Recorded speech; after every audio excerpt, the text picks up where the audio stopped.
He was a firefighter, a man who ran toward flames when everyone else ran away. But one quiet day, Micah Holloway drove into Texas and vanished. No crash, no call. Just an abandoned truck by the highway, untouched, like he stepped out and dissolved into air. His family searched. The town waited. The trail went cold. For 8 years, he was a ghost in their memories until a farmer's plow struck metal buried in the earth. What they found would finally answer the question that haunted them all. Where had Micah gone? And why didn't he come back?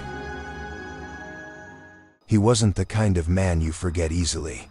In the small, windswept town of Gila Bend, Arizona, the name Micah Holloway meant something.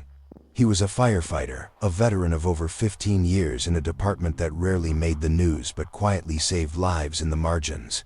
Tall, broad-shouldered, with weathered skin and gentle eyes, Micah was the kind of man who remembered your dog's name even if you'd only met him once. He didn't talk much, but when he did, people listened. Before we uncover what really happened to Micah Holloway, the firefighter who vanished without a trace, take a moment to like this video and subscribe to the channel. These quiet stories, buried by time and silence, deserve to be told.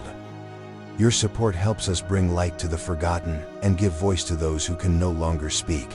It's a simple gesture, but it means the world to us and to the memories we carry forward. Thank you. He was the steady one, the one who volunteered for the overnights, who stayed behind after calls to help clean the trucks, who took the weight others couldn't carry. So when he announced he was taking a road trip, just him, his truck, and the open stretch of Texas, it caught people off guard. Not because he didn't deserve it, he did, but because Micah didn't do things for himself. His sister would later say that something had changed in him during the spring of that year. That he was quiet in a different way. As if he were turning something over in his mind, too big to speak aloud. The plan was simple: 4 states, 10 days, camping gear in the back, and a map folded on the dashboard. He left on a Wednesday morning, just after sunrise, his dog tags hanging from the rearview mirror, and a cooler of snacks packed by his niece. He hugged his mother, patted the head of the old golden retriever that watched from the porch, and drove off with a wave. The taillights disappeared into the desert shimmer, and that was the last time anyone saw Micah Holloway. At first, no one panicked. He wasn't due to check in every day. He'd left a rough itinerary and promised to call when he could. But when the weekend passed with no word, and Monday came with silence, a worry began to coil in the chests of those who knew him best. By Wednesday, the department filed a missing persons report. Authorities in Texas traced his last known transaction to a gas station near Lubbock. The camera showed him at Pump 3, wearing a gray shirt and cargo pants, his baseball cap pulled low. He wasn't in a hurry. He filled the tank, grabbed a soda from inside, exchanged a polite smile with the cashier, and drove east. No one ever saw the truck again. There were no signs of distress, no calls made from his phone, no emergency flares or broken down vehicles along the route. Just a man, beloved by his community, swallowed by the vast, sun-bleached highways of Texas. In the days that followed, his firehouse kept his gear in his locker, untouched. His mother sat on the porch each evening, her eyes locked on the road. And in the center of it all was a single question, unyielding in its simplicity. How does a man like Micah Holloway simply vanish? The spark of his life, bright, consistent, and good, had flickered out somewhere between towns with names forgotten by time. But where the smoke had gone, no one could say. The discovery came not with drama, but with stillness. It was a rancher who noticed it first. A red Toyota Tacoma pulled slightly off the shoulder of Farm Road, 784, tucked halfway behind a patch of scrub brush and mesquite, as if trying to hide from the sun. The truck looked out of place there, just sitting under the hard sky of West Texas, not wrecked, not broken, not even particularly dirty, just waiting. He approached cautiously. "Out here, you didn't assume anything." Wild dogs, trespassers, even the occasional rattlesnake curled under a tire. Texas had a way of punishing those who moved too fast. But the truck was silent. Its windows were rolled up, the door locked. He peered inside. The keys were still in the ignition. The sun had baked the interior into a dry oven, casting strange shadows over the belongings inside. A duffel bag on the passenger seat, a pair of boots in the floor well, a small cooler unopened behind the driver's seat. There was no blood, no broken glass, no chaos. But something was off, and he knew it. When the sheriff's deputy arrived an hour later, he took one look and called it in. The plates came back to Micah Holloway, missing firefighter, last seen days ago in Lubbock. The air seemed to hold its breath as crime scene tape fluttered against the breeze. They cataloged what they found: a nearly full gas tank, a GPS system with the last route pointing toward Palo Duro Canyon, a half-read paperback on the passenger side, still creased where his thumb had last held the page. His wallet was there, tucked neatly into the center console. Cash untouched. His phone dead, battery drained, lay face down on the floor mat. It was the absence that spoke loudest. No signs of struggle, no footsteps leading into the brush. The dirt was hard-packed, baked by sun and wind, refusing to give up anything. Helicopters flew over the surrounding land. Dogs sniffed for miles in every direction. Volunteers arrived in pickups, eyes scanning the horizon for even a scrap of clothing, a dropped item, a direction. But the land gave back nothing. Theories surfaced. Had he stepped out for some air and gotten lost? Had he trusted someone he shouldn't have? Had he walked willingly into the wilderness, hoping to leave something behind? Each idea circled like vultures, feeding off the lack of answers. But for the people who knew Micah, none of it made sense. He wasn't careless, he wasn't naive, and he wasn't the kind of man who just left things behind. His life had structure, responsibility, a trail of people who loved him and counted on him. And now this, a truck intact, possessions undisturbed, and a man erased. As days turned to weeks, the case grew colder. Files were opened, leads chased and discarded. The truck was eventually impounded, sealed like a tomb. But what haunted everyone was how ordinary it all looked, like he just stepped away for a moment, like he might walk back at any second, brush the dust off his shoulders, and turn the key in the ignition. But he never did. There are people who leave behind echoes, not in their words, but in the spaces they once filled. For Micah Holloway, those echoes lived in the firehouse kitchen, in the pew his mother still sits in every Sunday, and in the quiet corners of a town that hadn't quite figured out how to speak of him in the past tense. At Station 14, his locker was never reassigned. Even as new recruits came and went, the nameplate remained untouched, the metal door shut as if guarding something sacred. Inside, his boots sat precisely as he had left them, laces coiled like sleeping serpents. His helmet rested on the top shelf, its surface etched with the grime of 100 calls, of heat and smoke and courage. He wasn't loud about it, said Captain Reyes, voice tight, eyes locked on the empty chair during roll call. Micah just did the thing, every time, no hesitation. Others nodded. They remembered how he stayed late to mop the floors without being asked, how he drove 3 hours to attend the funeral of a retired dispatcher he barely knew. How, once, during a flash flood, he tied a rope to his waist and waded into chest-high water to pull a stranded motorist from a submerged vehicle. No reporters came. He never told the story himself. But they remembered. His sister Anna spoke in softer tones when asked about him. In her small home on the edge of town, surrounded by photos that hadn't changed in nearly a decade, she described a brother who carried weight for others without complaint. He had helped raise her daughter when her husband left, showing up every Saturday with groceries and a new bedtime story. He fixed the porch light. He repaired the cracked tiles in her kitchen, one by one. She said he always whistled while he worked, just loud enough to keep the silence away. His mother, Eleanor, rarely spoke of Micah in public. But in the privacy of her living room, where the television stayed on even when no one was watching, she'd say that Micah was born with a soul too old for this world. She would recall how, at age 10, he cried when a neighborhood dog died, and how he insisted on burying it with a hand-carved cross. How, as a teenager, he would bring coffee to the janitor at school every morning, just because no one else did. There were no scandals, no hidden troubles, no enemies. Just a man who lived in small, consistent acts of decency, who answered his phone at 3 a.m. if you needed a ride, who showed up, always, without needing to be asked. And perhaps that's what made his disappearance so unbearable, not just the loss, but the vacuum it left behind. Because when a person like Micah vanishes, it's not just their presence that's missed. It's the quiet, invisible structure they gave to everyone else's life. The emotional scaffolding. The certainty that someone good was out there, watching over you. And in the silence that followed his absence, those who loved him were left to trace the outlines of his life in dusty rooms, in half-finished repairs, in memories that surfaced like ghosts at inconvenient hours.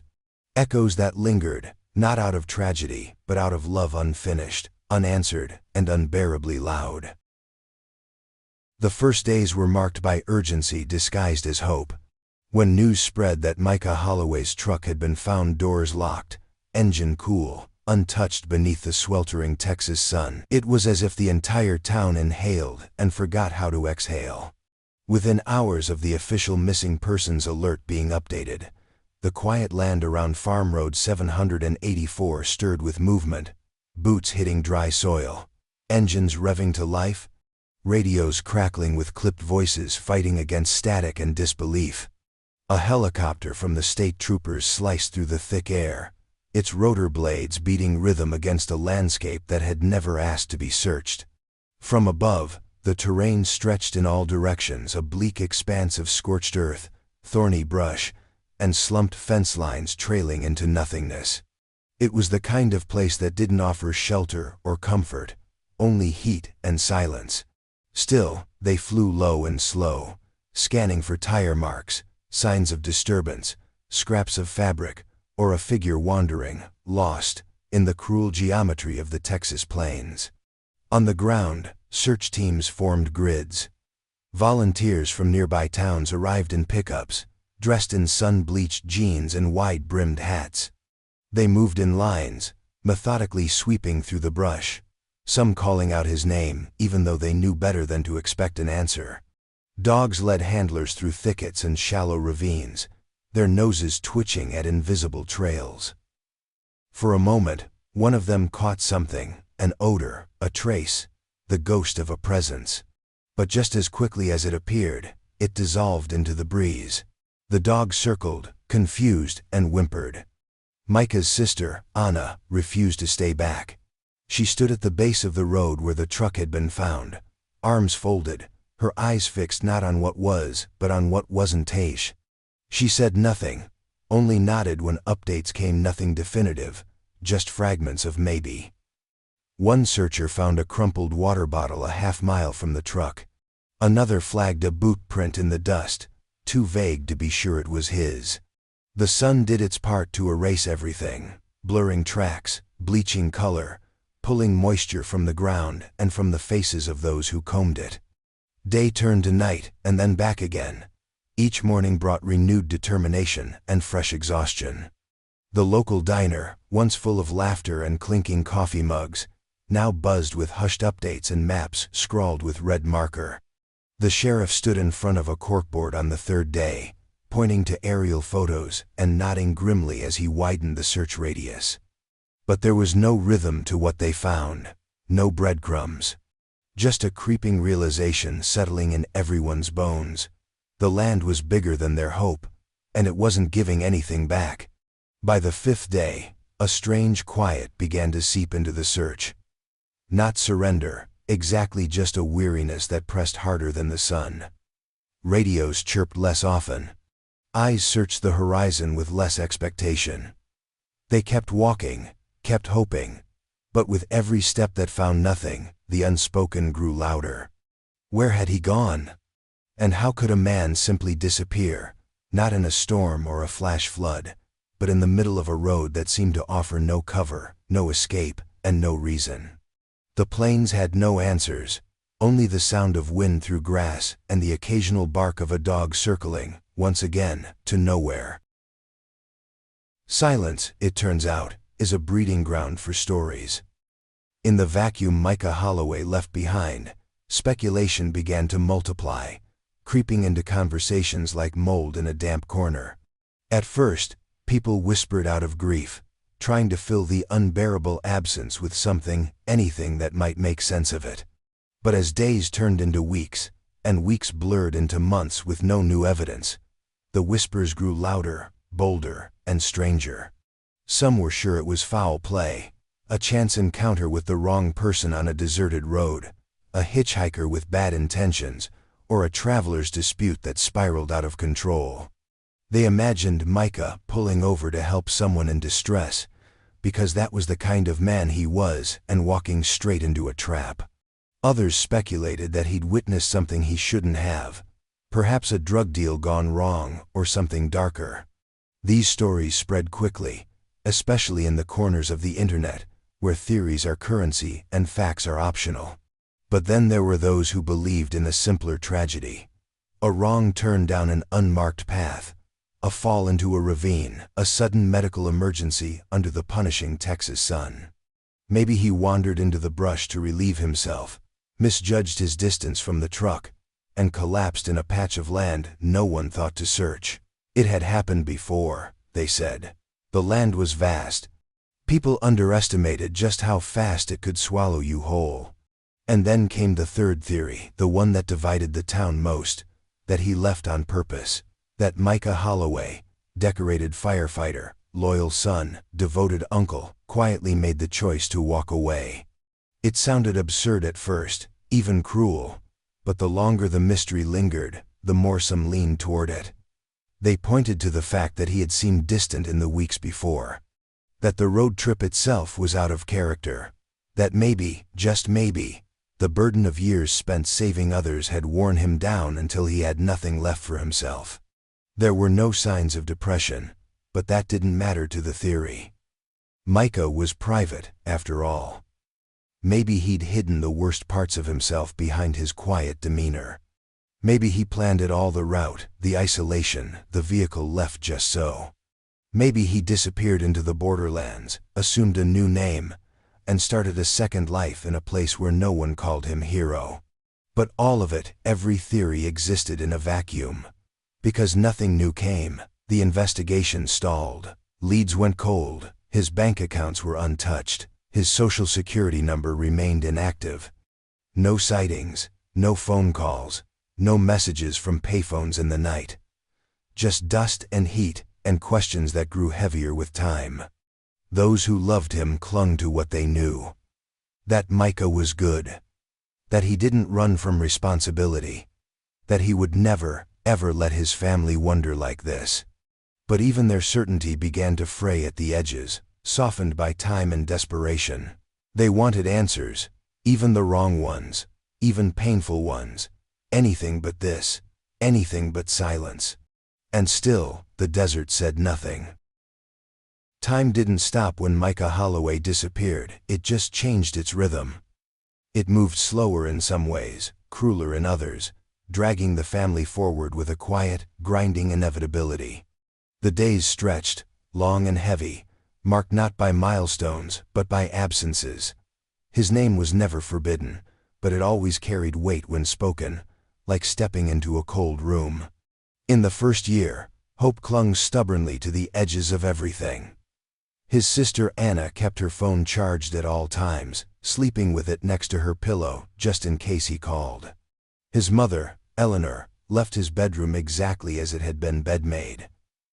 Flannel shirts folded in drawers, framed pictures still smiling from dusty shelves. They celebrated his birthday that year like they always had, with lemon cake and Micah's favorite song playing low from the stereo. But when it came time to blow out the candles, no one moved. The flame burned down slowly, shrinking into itself before dying out. As seasons turned over themselves, the world changed in small increments, like erosion. Anna's daughter, Sophia, started high school and began to forget the sound of Micah's voice. At the firehouse, his name stopped appearing on the duty roster. A new generation of firefighters moved into the station, men and women who never knew the man whose boots still sat in locker 17.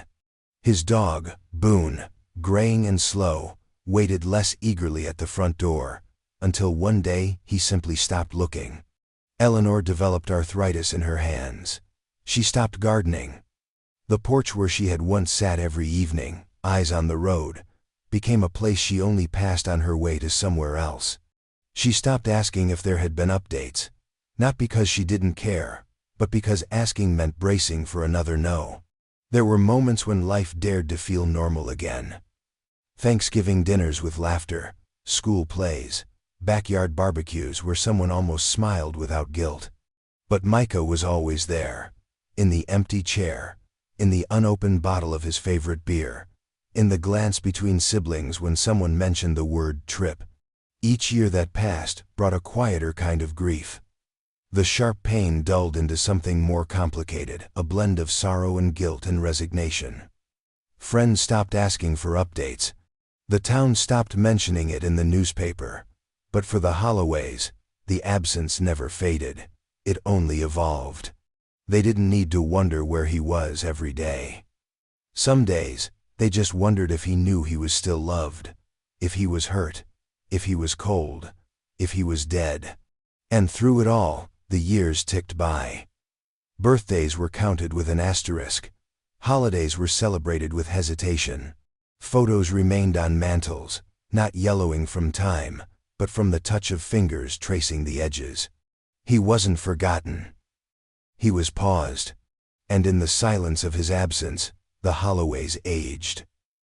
Without answers, without closure, and without the man whose laugh once filled their walls.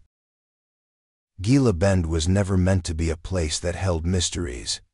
It was the kind of town where people remembered your grandfather's name, where the high school football team was still called the Eagles, and where most folks drove trucks with faded bumper stickers and kept their doors unlocked at night. It was, above all, predictable. And that predictability made what happened to Micah Holloway feel like a rupture small at first, but deep enough to never fully heal. Even years later, his name carried a strange weight. It lingered in air-conditioned diners where truckers stopped for coffee and fried eggs at dawn. It hung in the still corners of the hardware store when someone mentioned needing a new propane line something. Micah used to fix without charging, just a handshake and a nod. Stories rose and faded like the dust that swirled off the road after summer storms. They weren't always spoken outright, but they hovered just beneath the surface. At Bertie's Cafe, where the walls were lined with sepia photographs of the town's past, a waitress named Jolene still poured a second cup of black coffee at table 6 every Friday morning. The seat where Micah used to sit with his newspaper and say little. She never said it aloud, but some mornings she lingered just a little longer at the table, as if half expecting a ghost to reach for the cup. Kids who had been in grade school when he vanished were now finishing high school, but they grew up with the story. Their parents told them in hushed tones when they asked why the Holloway house felt so quiet now, or why Station 14 had a helmet on display with a badge number no longer assigned. Some kids embellished the tale into myth, turning Micah into a kind of folk legend. They said his spirit still walked the canyon trails near where his truck had been found. That sometimes, on quiet nights, you could hear a voice calling through the brush. The adults didn't correct them. Maybe they didn't want to. The gas station on the edge of town had a corkboard filled with missing persons flyers, most yellowed and forgotten. But Micah's was different. His picture, clean-shaven, steady-eyed, still looked back at passers-by from beneath the cracked plastic cover. People still pointed it out to strangers. "That's our firefighter," they'd say. "Went on a trip, never came back. Good man, the best." The town held on to him the way you hold on to something precious, that you're afraid to lose completely, not in loud gestures, but in fragments. A bumper sticker that read, "Come home, Micah." A candle left anonymously at the war memorial downtown. A story told during the Harvest Festival about the time he climbed a tree to rescue a neighbor's cat, only to get scratched and laugh about it all the way down. But beneath the stories, beneath the reverence, there was something else. A wound. Not fresh, but still sore. The kind of wound you stop mentioning but never stop feeling. The unanswered questions had become part of the town's identity, stitched into its history. People lived their lives, babies were born, weddings were held, storefronts opened and closed, but Micah's absence remained like a quiet echo, reminding everyone that even in a place as familiar as Gila Bend, some things could disappear without reason, and never come back. The morning started like any other. The sun, already unforgiving before breakfast, climbed over the horizon with its usual indifference, casting long shadows across the patchwork of fields outside Amarillo. Dust rose behind the slow churning of Leroy Kane's tractor as he traced the same furrows he'd traced for decades, methodical as the seasons themselves. Rows of wheat and dry grass whispered in the wind, and the world felt no different than it had the day before. Until the plow stopped. At first, Leroy thought it was a rock. This land had a way of hiding things just beneath the surface. He backed up, the gears groaning in protest, then moved forward again. The blade jerked to a halt, stubborn and unyielding. He muttered a curse, climbed down from the cab, and wiped the sweat from his brow with the sleeve of a denim shirt worn thin at the elbows. Kneeling in the dirt, he started digging around the obstruction with a flathead shovel. What he uncovered wasn't stone. It was metal. Dull, rusted, and curved unnaturally. He stepped back. It wasn't a piece of farming equipment. It wasn't something dropped or forgotten. This had been here a while. With gloved hands, he pushed away more of the earth, revealing a window shattered and caked with layers of hardened mud. The doorframe came next, sunken and warped. And then a wheel. A full vehicle, buried not deep but just enough to be lost in the folds of time. He stood there for a moment, staring at it, his breath catching without reason he could name. Somewhere inside him, instinct whispered what it was before his mind had the nerve to accept it. The sheriff's department arrived an hour later, followed by 2 deputies and a forensic tech who looked like she'd rather be anywhere else. But that changed when she saw the outline of the truck, half unearthed, the red paint barely clinging to life under layers of time and soil. The vehicle had no business being there, no road nearby, no record of accidents, no explanation. They began the slow, careful process of extraction. Piece by piece, the land gave up its secret. The hood was peeled back. One of the side mirrors fell off like brittle bone. Inside, the cabin was filled with compacted dirt, long-dead insects, fragments of glass like sand. But what lay in the driver's seat stopped everyone. Human remains. Sun-bleached, skeletal, curled slightly inward as if frozen mid-breath. A badge lay against the ribcage, dulled and cracked but still legible. A pair of dog tags, tangled and rusted, clung to the fragments of a sun-faded shirt. Leroy didn't need to hear the name. He stood at the edge of his own field, hat clutched in calloused hands, and whispered it anyway. Micah Holloway. 8 years of silence broken by a groan of steel and soil. The land had hidden him not out of cruelty, but out of indifference. For nearly a decade, the answer had been sleeping just inches beneath the surface. Now it was awake. The truck rose slowly from the earth, not with the urgency of a rescue, but with the solemnity of an exhumation. Brown dust clung to its battered frame like aged skin, flaking off in small pieces as the excavator's arm lifted layer after careful layer of soil. What remained, after 8 long years, was not a vehicle, it was a relic. A time capsule of silence, sealed shut beneath the plains and left to dissolve into memory. The red paint had faded into a dull, oxidized maroon, mottled with rust that spread like bruises across the body. The windows were a fogged-over gray, like cataracts in an old man's eyes. Spiderweb cracks etched their way across the windshield, filled with dirt and the fine grit of passing years. One headlight had collapsed inward, the other hung precariously by a single rusted bracket, its lens opaque and lifeless. Inside the cabin, time had done its worst. The dashboard had buckled under the heat of 1,000 summers, warped into grotesque curves. Plastic knobs had melted into the console, hardened again into unrecognizable lumps. The seats, once upholstered in dark fabric, were now hollow frames, stuffed with decayed foam and mildew-stained cloth. The steering wheel was rimmed in rust, its leather wrap long since rotted away. The personal effects, what few had survived, were catalogued slowly and methodically. A weather-beaten paperback rested on the passenger seat floor, its title illegible, its pages fused together by time and moisture. A thermos, dented but intact, sat wedged beneath the emergency brake. The dog tags his name still faintly legible hung from the rearview mirror, swaying ever so slightly in the afternoon breeze that had begun to creep in now that the vehicle was open to the air again. The forensic team moved with a reverence that surprised even them. It wasn't just a scene, it was a grave. Every movement, every photograph, every gloved hand brushing aside another layer of debris, was laced with the silent understanding that they were disturbing something sacred. In the driver's seat, what remained of Micah Holloway sat slumped forward, the skeleton curved with the natural gravity of time.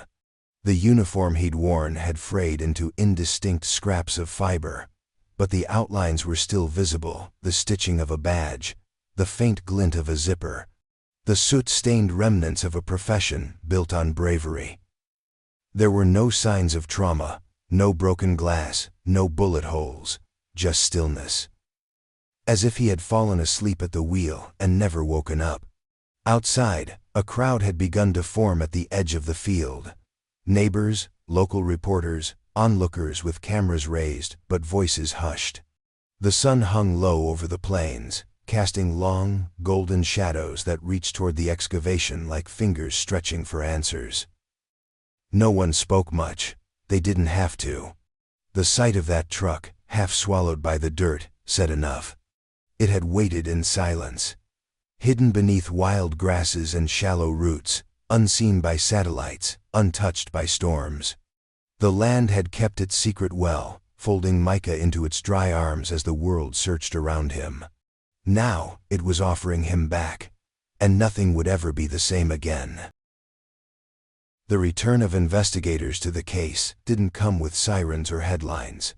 It came with unmarked SUVs on a dirt road, clipboards in hand, and eyes narrowed beneath wide-brimmed hats. The air was dry, filled with the acrid scent of dust and diesel, and the silence that had once cloaked the field now buzzed with the hum of machinery, murmured instructions, and the soft click of camera shutters. It had been 8 years since Micah Holloway vanished. 8 years of unanswered questions, of dead ends and whispered theories. And now, beneath a layer of scorched soil, the mystery had resurfaced, half buried in rust and shadow, daring them to look closer. The site was quickly cordoned off, yellow tape fluttering in the wind like distant warnings. Sheriff's deputies took turns monitoring the perimeter while state forensic teams began their slow, deliberate descent into the past. Every inch of the earth around the vehicle was treated as sacred. Shovels moved with care, brushes swept dust from corroded metal as if it were bone. The vehicle itself had settled into the land like a coffin protected, preserved in places, but warped by the weight of seasons passing above it. A vehicle doesn't simply vanish, not without reason. And so, they searched for one. The first task was establishing the environment. GPS maps were pulled up, old satellite images compared with new. They looked for evidence of a road that no longer existed, a washed-out trail, a sinkhole maybe. But the field had held its shape. No collapse, no obvious scar. Just hard-packed dirt that had swallowed a man whole and kept its mouth shut. Inside the truck, the forensic team began photographing the interior inch by inch, frame by frame. The body, or what remained of it, was extracted with slow reverence. Bones catalogued, tags removed, teeth examined. A full forensic autopsy would be required. But already the coroner on site could tell no fractures, no trauma visible at first glance. No gunshot wounds, no broken glass. The mystery remained intact, even as the evidence surfaced. They found a weathered journal beneath the passenger seat, its pages bloated and unreadable, water-stained beyond recognition. The ink had bled into itself, forming clouds of forgotten thoughts. It was bagged and tagged, like everything else. A wallet still contained an ID, cards, faded receipts. A cell phone, shattered and eroded, offered little but the SIM card, they hoped, might speak if coaxed by the right lab. They searched the surrounding land for signs, footprints fossilized in clay, disturbed fauna, traces of another vehicle. But the ground was clean, too clean. Nature had erased whatever clues may have once existed. What remained now was a single, haunting truth. Micah hadn't made it far from the vehicle. He had died where he sat, quietly, without resistance. And no one knew why. Investigators gathered under a pale canvas tent as the sun began to dip behind the hills. Notes exchanged, photographs reviewed. Some spoke in hushed tones about heat stroke, about carbon monoxide, about the fragility of even the strongest among us when left alone in isolation. But there was no consensus, only theories. They had uncovered the man. But his story was still hidden beneath another layer. One not made of earth, but of silence, memory, and the fading pulse of a man whose final moments no one had seen. The body they brought out from the driver's seat wasn't a body anymore. It was a collection of bones, fragile, sun-bleached, curved into the shape of a life that ended quietly. The years had done their work with quiet precision, stripping away flesh, erasing identity, softening the lines of the man who had once stood between flame and fear. And yet, even in death, something of Micah Holloway endured. The remains were cradled in the collapsing seat, ribs caved inward, spine twisted slightly to the left as if he'd slumped forward in sleep. His hands, what was left of them, rested near the steering wheel, bones curled loosely around nothing. The position suggested stillness, not panic, no evidence of a struggle, no sign he'd ever tried to get out. They found fragments of his uniform still clinging to the bones, threads clotted with soil, buttons rusted, the outline of a patch barely visible on the sleeve. Most of the fabric had dissolved into the dirt, taken back by wind and time. But it was enough to confirm what the badge in his lap had already told them. It was Micah. The badge was dulled, its brass worn to a pale amber. The number was still there, barely legible, 413. The Holloway name engraved across the bottom had caught and held the moisture of years, leaving behind a faint line of oxidation. It had been pinned to his chest once, proudly, a symbol of service. Now it rested against the curve of his ribs, nestled like something he'd tried to protect. The dog tags were more resilient, stainless steel, rust-fringed but intact. His name, blood type, and a contact number that hadn't been dialed in years. They clinked gently as the coroner lifted them from the debris, the sound oddly delicate, almost apologetic. The air inside the truck was thick, stagnant, as if holding its breath for all those years. Investigators moved carefully, their gloves streaked with mud and decay. Every object was bagged, every bone numbered. No one spoke louder than necessary. To disturb the silence felt wrong, like speaking too loudly in a cathedral. There were no wounds, no broken bones, no shattered glass. It was almost as if Micah had simply stopped. As if the truck had become a tomb the moment it settled into the earth. A place where the world could not find him, and he could not call out. The questions resurfaced with cruel clarity. Why hadn't he called for help? Why hadn't he walked for miles, like anyone else might have? In search of a signal, or a road or a light on the horizon. His phone was found beneath the seat, long dead. The battery corroded. But still, it begged the question, why had he stayed? Theories would come later about heat stroke, dehydration, even despair. But none of them could explain the peace in his posture, the calm arrangement of his final moments. It didn't feel accidental.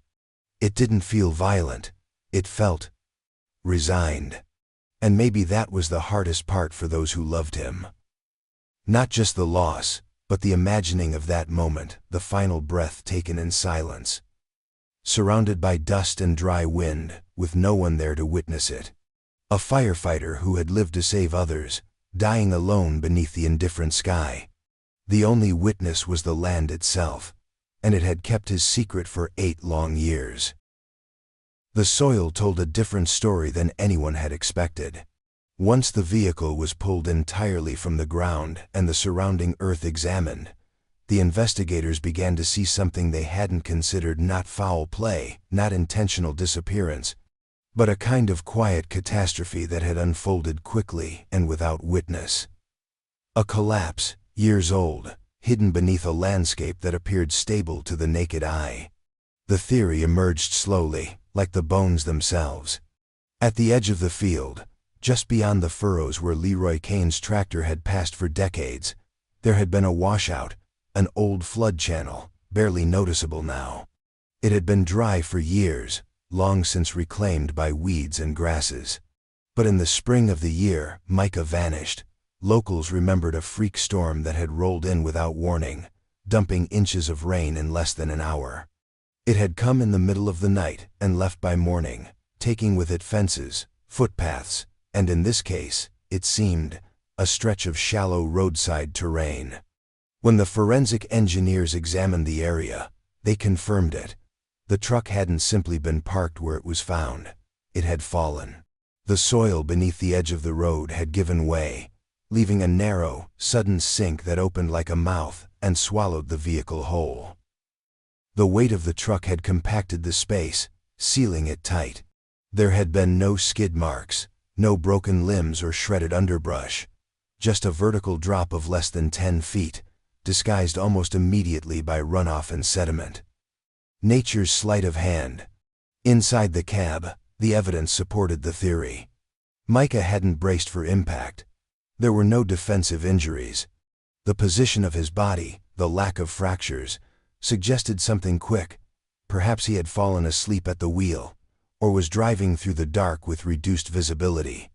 1 minute the road had been under him, and the next, it wasn't Tation. The lack of damage to the truck puzzled some at first, but as they reconstructed the angle of descent, the picture became clearer. The vehicle had landed nose first into a shallow depression, cushioned slightly by soft mud from the storm. The impact hadn't been violent enough to trigger airbags or cause fatal trauma, but it had likely rendered the doors difficult to open. Maybe the cabin flooded briefly. Maybe he was stunned, disoriented. Maybe he passed out. The coroner couldn't say for certain whether death came from injuries, exposure, or something slower, like dehydration in the hours or days after. There was also the suffocating heat. If Micah had survived the fall, trapped in a truck beneath packed earth with no way to climb out, no cell signal, and windows sealed tight, the temperature could have risen quickly. The inside of a closed vehicle, buried just below the surface in a Texas summer, would become an oven. Silent, lethal. It was the kind of ending no one wanted to believe. Not sinister, not deliberate, just tragic. A man on a road trip, swallowed by a moment of geological chance, erased by weather and time. And because the land had closed so neatly over him, there had been no trace, no scent for the dogs, no shimmer for the search helicopters, only quiet. The final moments of Micah Holloway's life had unfolded in the dark, with no witness and no sound, lost beneath a landscape that looked perfectly ordinary from above. A cruel trick of nature. A missed detail in a vast and indifferent terrain. And for 8 years, no one had known. The phone call came in the early evening, just as the sun dipped behind the low hills outside Gila Bend, painting the sky in burnt orange and dusty purple. Anna Holloway answered on the second ring, her voice steady but distant, as if bracing herself for another dead end.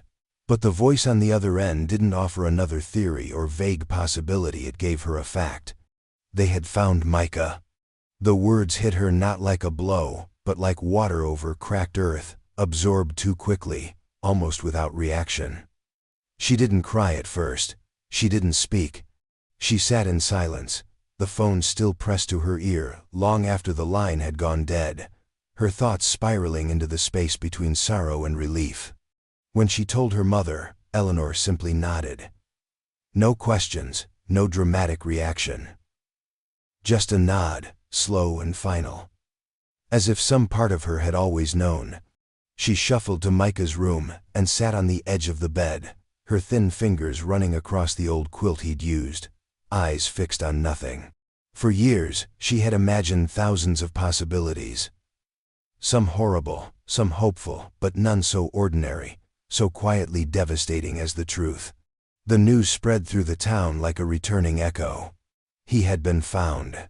8 years gone, buried not in malice, not in some far-off place, but just a few hundred miles away, hidden by the land itself. People didn't know how to respond. There were no good words.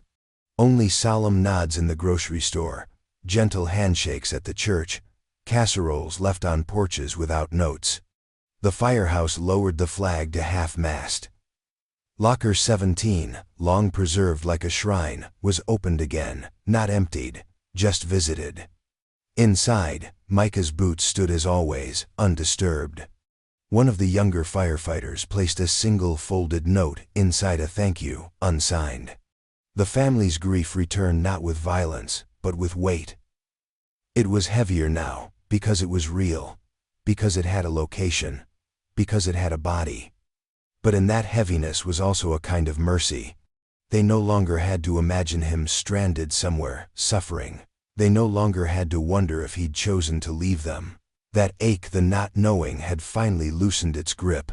Eleanor had his badge cleaned and polished, set in a wooden frame beside the last photo ever taken of him.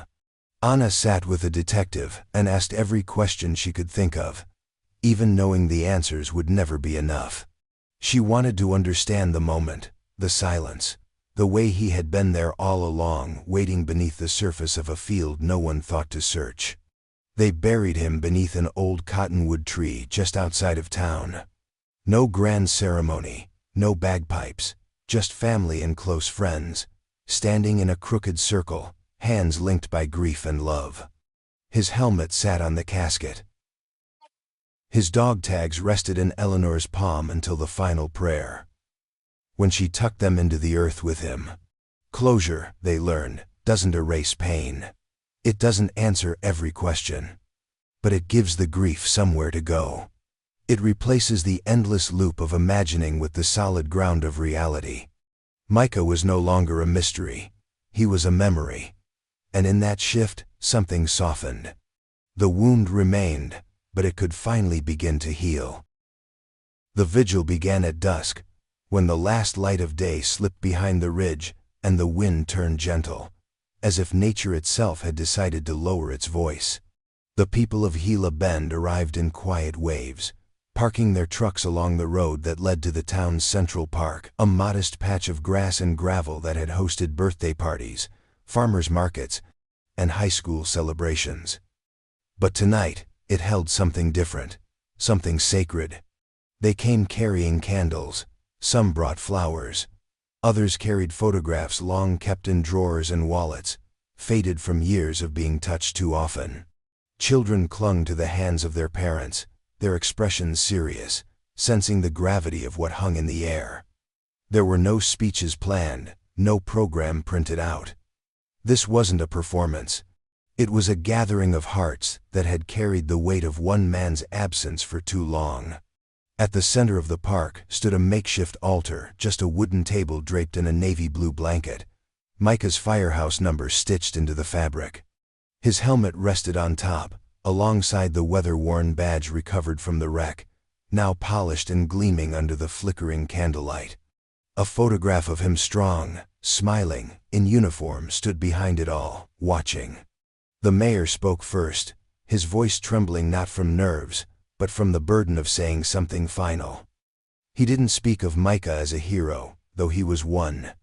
He spoke of Micah as a man who helped fix water heaters for elderly neighbors, who read to children at the library on his off days, who never missed a pancake breakfast at the town hall, a man who showed up. Then came Captain Reyes, who held Micah's helmet in both hands like a relic. He spoke of long nights at the firehouse, of quiet cups of coffee and unspoken bonds forged in smoke and sirens. He said Micah had a way of calming the storm, of making even the worst calls feel survivable. He never needed to say much, he said. His presence was enough. People lit their candles slowly. One by one, flames bloomed in the dark, their light trembling with each gust of wind, but never going out. The small park filled with a warm, golden glow that pulsed gently like a living thing. No one rushed to leave. Some stood in silence, lips moving in private prayer. Others shared stories in hushed tones, laughter softening into tears. Anna stood among them, hand wrapped around her mother's weight. She didn't cry. Not yet. Her eyes stayed fixed on the photo, her grip steady, as if anchoring her mother to the moment. They had found Micah.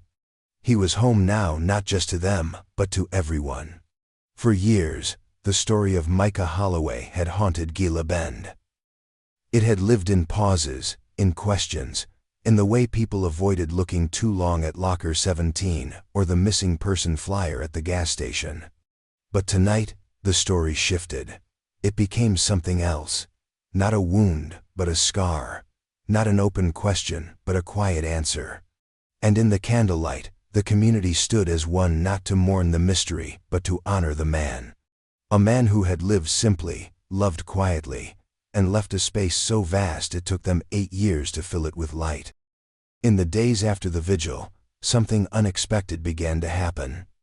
The silence that had once surrounded Micah Holloway's name started to fill with voices, not whispers of speculation, but stories. Real stories. Moments people had carried with them for years and were only now ready to share. It was as if the discovery of his body, the return of his name to the world of the known, had unlocked something long buried in the town's collective memory. At Station 14, the whiteboard once reserved for schedules and notes was wiped clean and replaced with photos, old Polaroids, newspaper clippings, snapshots taken during training exercises and holiday dinners. Firefighters, both young and retired, came to look, to remember. Some stayed for hours, tracing their fingers over images where Micah stood in the background, always steady, always watching. One story came from a retired dispatcher named June Wilcox. She had worked the night shift for over 30 years, mostly in the quiet hum of routine. But she recalled one night in particular, when a house on the outskirts of town had caught fire during a lightning storm. The wind was too strong, the rain too heavy, and everything had been chaos. A call came through trapped children upstairs, the mother screaming into the phone. Before protocol could be followed, before the trucks had even cleared the station gate, Micah was already gone, gear half on, driving ahead in his own truck. He was the first to arrive. He got the children out before the main engine ever made it down the muddy road. "I never told anyone that," June said, tears caught in her throat. "But I heard him breathing on the radio, saying, 'I've got them.' That's all, nothing about himself, just that he had them." Others came forward too. A gas station attendant recalled how Micah had stopped to fix a stranger's flat tire in the pouring rain. A teacher at the local elementary school remembered him showing up every October in full gear to talk about fire safety. Kneeling down to speak at the children's eye level. A waitress at Bertie's Cafe shared how Micah used to leave anonymous tips for servers having a hard month cash tucked beneath coffee cups, no note, no name. And these weren't grand gestures. They were the kind of quiet, persistent acts that defined him, dedication in the small, often invisible spaces of life. It was who he was, a man who served not for praise, but because he didn't know how not to. The mystery of his death, now mostly understood, only sharpened the image of his life. The same resolve that kept him climbing ladders into burning homes might have been the same that kept him in that truck, hoping help would come, refusing to panic, trying to stay alive with quiet strength. He had given everything without asking for recognition, and in the end, even his death had become an act of silence buried in the land, out of sight, without complaint. But now, the stories rose. They connected the threads. They painted a fuller picture. Micah Holloway hadn't just vanished. He had lived a life so rooted in service that even in his absence, the echoes of his dedication rippled outward, touching the very people who had once feared he'd been forgotten. Now, they remembered. And they spoke. Time does not move in straight lines. It folds and loops, erases and reveals. And in places like the wide, wind-beaten plains of Texas, time has a way of covering things not with malice, but with quiet indifference. It does not ask permission. It simply continues, burying answers beneath layers of dust, wind, and seasons that come and go with mechanical rhythm. What it hides, it does so with such ease that the loss becomes invisible until one day. It isn't. The land where Micah Holloway was found had once been just another stretch of field. Nothing remarkable. It had been plowed for decades, used to grow wheat and graze cattle. Thousands of footsteps, tires, and rainstorms had passed over the ground without ever realizing what lay beneath. It held its secret like a sealed mouth, tight-lipped and unbothered. And in that silence, 8 years passed. Birthdays, holidays, entire lives lived in parallel, never knowing how close they remained to the answer. It's a strange thing, how the earth forgets. Roads fade, trails vanish, storms carve new scars across familiar terrain, and the things we think are permanent shift beneath us when we aren't looking. That washout, the sink that pulled Micah's truck beneath the surface, had long ago healed itself, refilled by time and sun and silence. From above, it looked solid. From the road, nothing appeared broken. But the damage was there, beneath the topsoil, waiting. In a way, the land mirrored grief itself. You cover it, not because it is gone, but because you cannot live with it exposed. You let wind smooth the edges. You plant over it. You pretend, for a while, that the absence is manageable. Until something, a plow blade, a memory, a dream strikes something hard beneath the surface. And suddenly the past is unearthed, full of breathless truths you thought had long been buried. The people of Gila Bend had done what all people do when the ache becomes too constant. They adjusted. They filled the gaps with other things: routine, conversation, the everyday forward motion that keeps us afloat. But Micah's disappearance had never truly left them. It lived in the in-between spaces, in what wasn't said, in the roads people avoided, the questions never fully asked. And the land had mirrored their silence, holding on to his final moments like a memory it wasn't ready to give up. There's a kind of poetry in how it came undone, not through intention, not by investigation, but by accident. A farmer's blade catching on steel, a patch of dry ground giving way.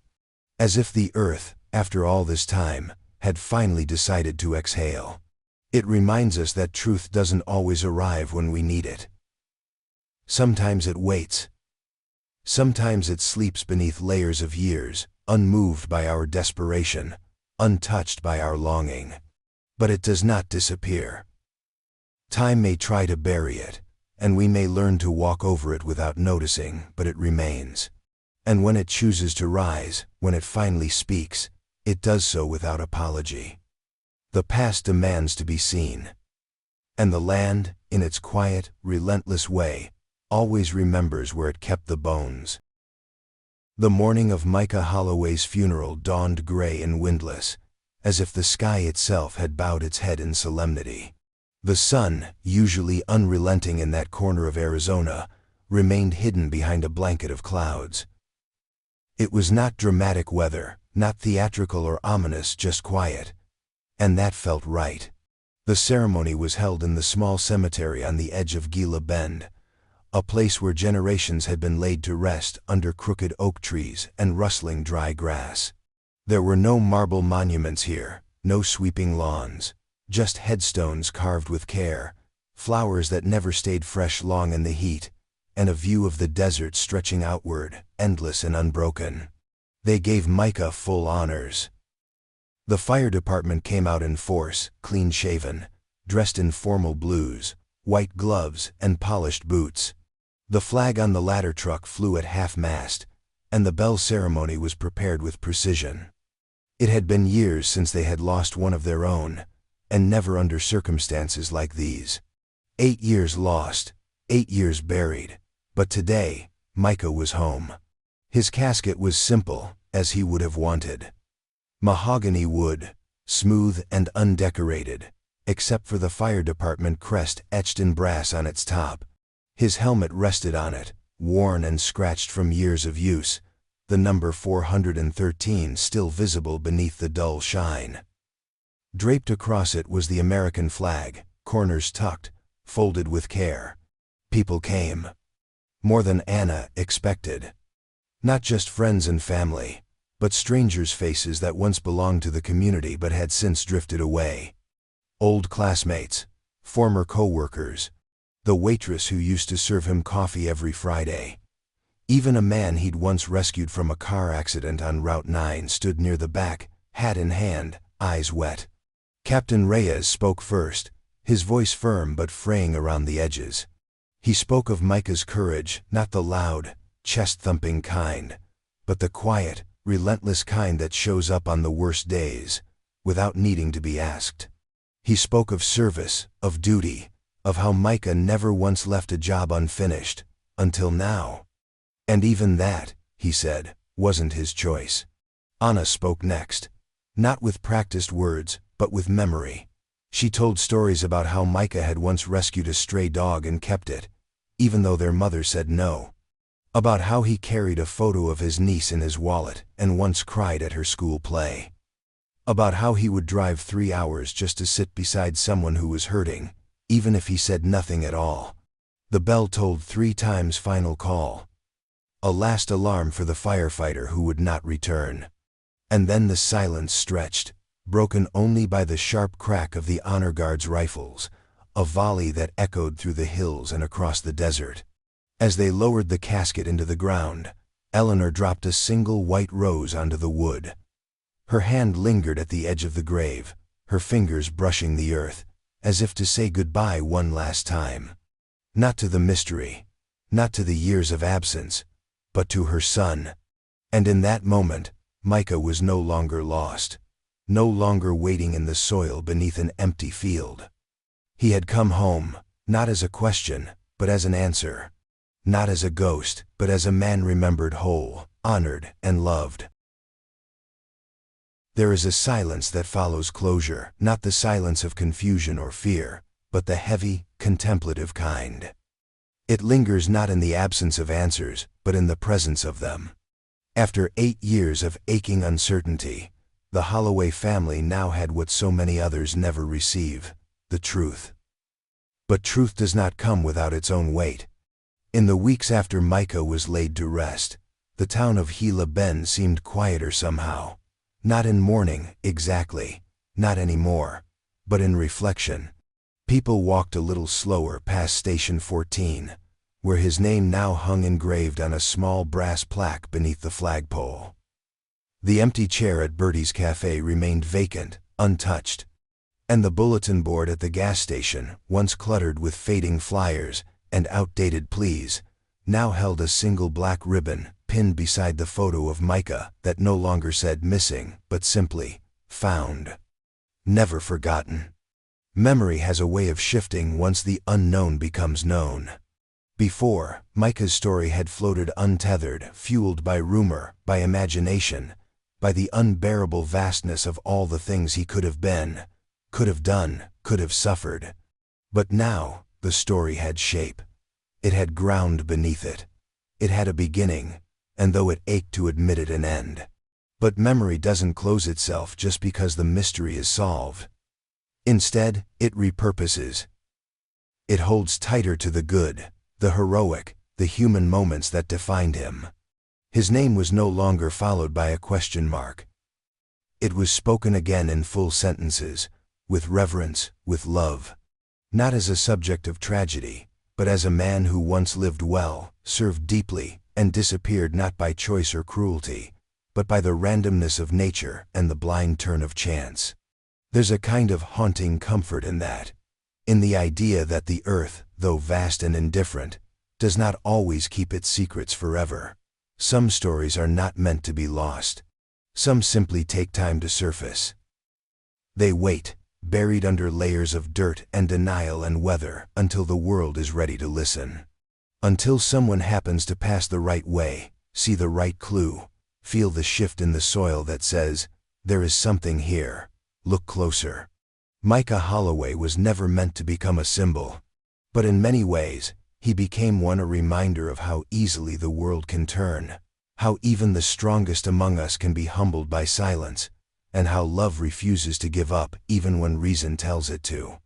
His story lives now, not in headlines or search bulletins, but in the quieter corners passed down around dinner tables, in training exercises for new firefighters, who are told about the man who gave everything and asked for nothing. He lives in the weight carried by those who loved him, a weight not of burden, but of meaning. Because some disappearances are not meant to remain mysteries. Some are simply stories waiting for the earth to give them back. And when it does, when the wind shifts, and the ground moves, and the truth is finally uncovered, it is not the end. It is the beginning of remembrance, the beginning of peace, the beginning of carrying the weight of memory, not with sorrow, but with grace.